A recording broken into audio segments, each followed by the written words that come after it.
Bursitis. Bursitis is inflammation of a bursa.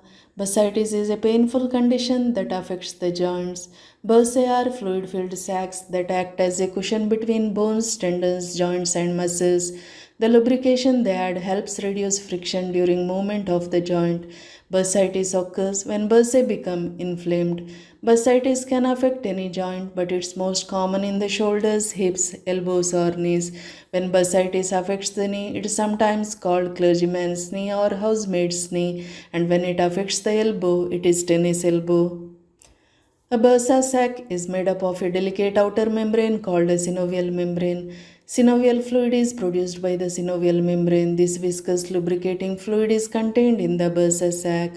A bursa may be categorized by the tissue it lies next to. For example, a subcutaneous bursa can be found between a bone and skin, and a subtendinous bursa can be found between a bone and a tendon. When inflamed, a bursa's lining thickens and may produce too much synovial fluid, causing the bursa to swell. An inflamed, swollen bursa may be several times the size of a normal, healthy bursa. Symptoms of bursitis. Bursitis typically affects just one joint at a time, and the signs and symptoms usually develop gradually over several days or weeks depending on several factors, including the severity of inflammation and its underlying cause. General symptoms of bursitis include pain and swelling as the bursa fills with fluid, stiffness that limits the joint's ability to comfortably bend and straighten, redness and tenderness, inability to move a joint, hurts more when you move it or press on it. If the bursitis is caused by an infection, it's called septic bursitis. A patient with septic bursitis may have fever and fatigue, while septic bursitis can develop in any bursa. It's most likely to occur in the prepatellar bursa at the front of the knee and the olecranon bursa at the tip of the elbow. This condition requires urgent medical care and treatment with antibiotics. Visible swelling, skin redness, and skin warmth are more likely when the inflamed bursa is located directly under the skin. Little or no visible swelling, skin redness, or skin warmth is more likely when the inflamed bursa is located under many layers of soft tissue. A person's anatomy can also affect whether or not swelling is noticeable. For example, a person who has excess weight or loose skin may not notice mild or moderate swelling in a knee or elbow. Types of bursitis. There are several types of bursitis. These conditions may be acute or chronic. Prepatellar bursitis, olecranon bursitis, trochanteric bursitis, retrocalcaneal bursitis, and infectious or septic bursitis are the types of bursitis. Causes. There are several reasons a bursa may become inflamed. Typically, inflammation is related to irritation, friction, or trauma to a bursa. The most common cause of bursitis are injuries or damage to your bursae. Damage may trigger pain, swelling, and redness in the affected area. Excess irritation occurs when pressure is repeatedly put on the bursa. For example, repeatedly leaning on the elbows may lead to elbow bursitis, and wearing shoes that rub uncomfortably against the back of the foot may lead to heel bursitis. However, causes tend to be different for each type of bursitis. Tears or damage to knee bursae, sports related activities, bending knees repeatedly or extensive kneeling for tasks such as laying carpet or scrubbing floors, infection and bleeding in bursae. Bursitis can also be associated with underlying medical conditions, particularly forms of inflammatory arthritis that cause changes to a joint, such as rheumatoid arthritis or gout. Gout occurs when uric acid crystals build up in the body. Gout can result in tophi or small nodules that can be felt within the bursa. Repeatedly resting your elbows on hard surfaces or a hard blow to the back of the elbow can cause tennis elbow.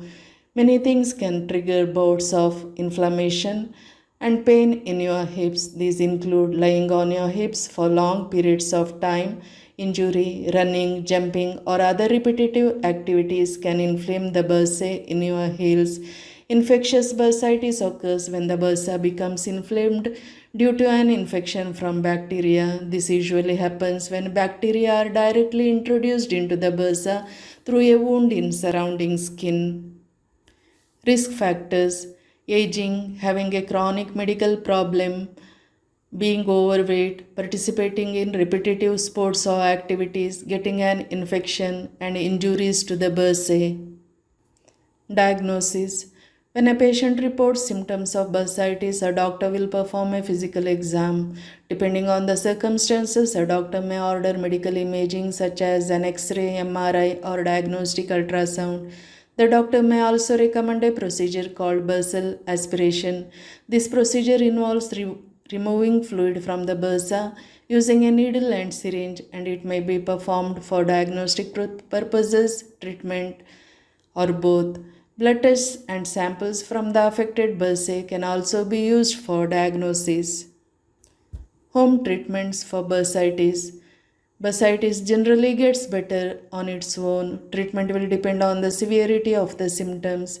Taking a few simple steps at home may effectively treat non infectious bursitis. These steps include protecting the affected area and rest to help bring down swelling and pain medication, that's ibuprofen, paracetamol to ease any pain, and icing the joint may relieve your bursitis. When to see a doctor? Consult your doctor if your symptoms have not improved or are getting worse after treating it yourself for 1 to 2 weeks. You have a high temperature or you feel hot and shivery. You cannot move the affected joint, disabling joint pain, swelling, and redness. These may be signs of septic bursitis, a potentially serious medical condition. Treatment: septic bursitis requires a prompt medical diagnosis and treatment with antibiotics. If the inflammation in the bursa is caused by an infection, your doctor might prescribe an antibiotic. Failure to treat it quickly may cause septic bursitis to become chronic or may cause a life-threatening infection to develop. A bursal aspiration to remove excess fluid from the bursa, corticosteroids to relieve pain, inflammation, and swelling. A cortisone drug is injected into the bursa, which can relieve pain and inflammation. At home exercises can strengthen the muscles and may help relieve pain and other symptoms. In rare cases, physical therapy is needed. Sometimes an inflamed bursa must be surgically drained, but only rarely surgical removal of the affected bursa is necessary. After surgery, a bursa may grow back. All medical treatments carry potential side effects. Talk to your doctor to find out about the associated risk. Preventing of bursitis. Bursitis is not always preventable. However, making some basic lifestyle changes can reduce your risk of developing bursitis and prevent severe flare-ups. Use cushioned knee or elbow pads. Use some type of padding to reduce the pressure on your knees and elbows to help protect a bursa when kneeling or leaning on the elbows. Practice good posture when sitting and standing. Avoid certain positions that irritate the affected bursa, such as kneeling or leaning on the elbows. Lifting properly. Bend your knees when you lift. Failing to do so puts extra stress on the bursae in your hips. Carrying heavy loads puts stress on the bursae in your shoulders. Take frequent breaks when doing repetitive tasks. Maintaining a healthy weight is very crucial because being overweight or obese puts extra stress on the joints. Exercising helps to strengthen the muscles supporting your joints. Stop an activity if you experience pain. Warm up before exercise. Before strenuous activities or vigorous exercise, warm up for at least 5 to 10 minutes to protect your joints from injury. Bursitis will likely improve with treatment. However, it can become chronic if bursitis is not diagnosed and treated appropriately, caused by an underlying health problem that can't be cured. Talk to your healthcare provider if your pain or other symptoms don't improve with treatment. Thank you.